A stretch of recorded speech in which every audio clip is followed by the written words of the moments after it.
Hello दोस्तों, मैं राजेंद्र सिंह कुंवर आपका फिर से स्वागत करता हूं आज के इस वीडियो ट्यूटोरियल में। आज के इस वीडियो ट्यूटोरियल में हम पढ़ेंगे कि कैसे हम जावा में वेरिएबल डिक्लेयर करते हैं और कैसे हम 2 नंबरों का ऐड करते हैं जावा में। ठीक है, तो चलिए स्टार्ट करते हैं। नोटपैड पे जैसा कि मैंने पहले वीडियो में आपको बताया है, पिछले जो हमारा ट्यूटोरियल था, पिछले वाला वीडियो, तो उसमें मैंने आपको बताया था कि कैसे हम हेलो वर्ल्ड का प्रोग्राम आपका क्रिएट करते हैं। ठीक है, तो इस वीडियो में हम देखेंगे कि कैसे हम वेरिएबल को डिक्लेयर करेंगे। तो मैंने एक क्लास बनाई sum2 नाम से। ठीक है, क्योंकि मेरा सम पहले से ही फोल्डर में पड़ा हुआ है, तो मैं sum2 नाम से उस प्रोग्राम को बनाऊंगा, नहीं तो वो ओवरराइड हो जाएगा। Public static void main. ठीक है, ये आपका मैंने बोला था फंक्शन होता है। आपने पहले क्लास डिक्लेयर करी और फिर मेन को डिक्लेयर कर दिया। मैंने ये सारा का सारा पिछले वीडियो में डिस्क्राइब कर रखा है। अगर आपने प्रीवियस वीडियो मेरा देखा नहीं है तो एक बारी ज़रूर आप उसको देखिए, क्योंकि जब भी आप कोई प्रोग्रामिंग लैंग्वेज सीखते हो तो सबसे पहले अगर आप स्टेप बाय स्टेप उसको हैंडल करोगे तो ही आप आगे जाके सीख सकते हो, इम्प्रूवमेंट आप में आ सकता है।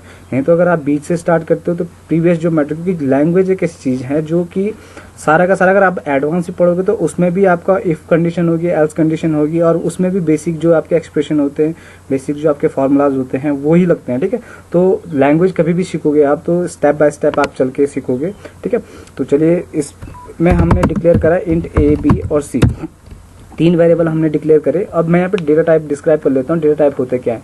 ठीक है, तो नॉर्मली हम जो डेटा टाइप यूज़ करते हैं तो 3 टाइप के यूज़ करते हैं। सबसे पहला आता है इंटीजर, कैरेक्टर एंड फ्लोट। वैसे 8 टाइप के डेटा टाइप होते हैं, लेकिन हम यहाँ पे अभी 3 टाइप के ही यूज़ करेंगे और आगे जाके हम एडवांस में हम उन जो 8 आपके डेटा टाइप हैं उनको भी हम डिस्क्राइब करेंगे। ठीक है, तो 3 टाइप के ए बी सी मैंने आपको यहाँ पे इंटीजर मैंने यहाँ पे डिक्लेयर करे ए बी सी।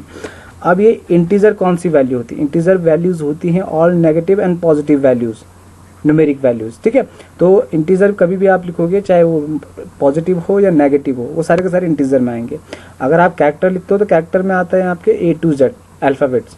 ठीक है, और तीसरा जो आता है आपका वो होता है फ्लोट। फ्लोट में आती है डेसिमल वैल्यू।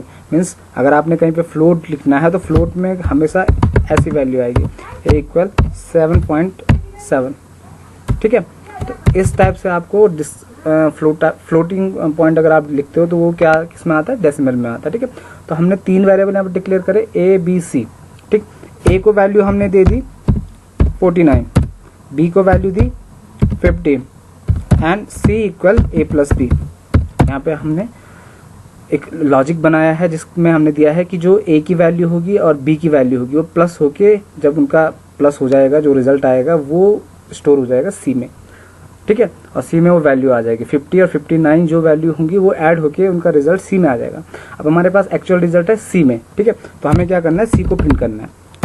cout system.out.println, और यहाँ पे हमने एक स्टेटमेंट दी sum of the 2 number is equal, और यहाँ पे प्लस काम करता है यहाँ पे कॉन्केनेट करने का। ठीक है, 2 स्टेटमेंट्स को मर्ज करने का काम करता है। ठीक, और ये कर लिया। ठीक, अब ये प्रोग्राम हमने किस नाम से सेव करना है? आपको मैंने पिछले वीडियो में बताया था कि जो आपका क्लास नेम होगा वही उसी नाम से आप उस प्रोग्राम को सेव करोगे। तो हमारा क्लास नेम है sum2, तो हमने लिखा sum and 2, S कैपिटल है S। ठीक है, उसके बाद हमें ये रन करना है CMD में। CMD लिखा और यहाँ पे कर दिया CD।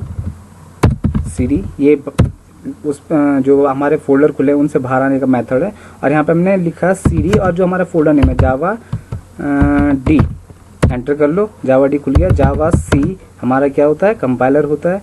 कंपाइलर को हमने लिखा जावा C, और प्रोग्राम नेम दिया था हमने sum2। सॉरी, हमने जो प्रोग्राम सेव करा है हमने एक मिस्टेक कर ली उसमें कि हमने उस प्रोग्राम को .txt एक्सटेंशन से सेव कर दिया है, तो हम उसको सेव करेंगे फिर से। कभी कभी ये गलतियां आ जाती हैं। ठीक है, तो आपको पता होना चाहिए कैसे आपको उनको हैंडल करना है। हम यहाँ पे लिखेंगे जावा, एक्सटेंशन हमेशा जावा होना चाहिए। और CMD खोला, CMD में फिर से जावा C, और यहाँ पे आ जाएगा sum2.java।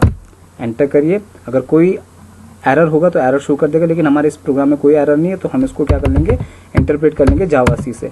जावा सी आपका इंटरप्रेटर नेम होता है जावा सी, और यहाँ पे डॉट क्लास की फाइल खुल जाएगी, तो आपको डॉट तक डिलीट करना है और ये आपका रिजल्ट आ जाएगा। Sum of the two number is 109। तो ये था हमारा बेसिक प्रोग्राम 2 नंबर ऐड करने का। हमने यहाँ पे ए को वैल्यू दी, बी को वैल्यू दी और दोनों को प्लस करवा के सी में उसको स्टोर कर दिया और सी को लास्ट में प्रिंट कर दिया। ठीक है, तो अगले वीडियो में जो हमारा होगा वो होगा कि अभी जितनी बार हम इस प्रोग्राम को रन करेंगे एक ही आंसर आता रहेगा जो इनका एडिशन है।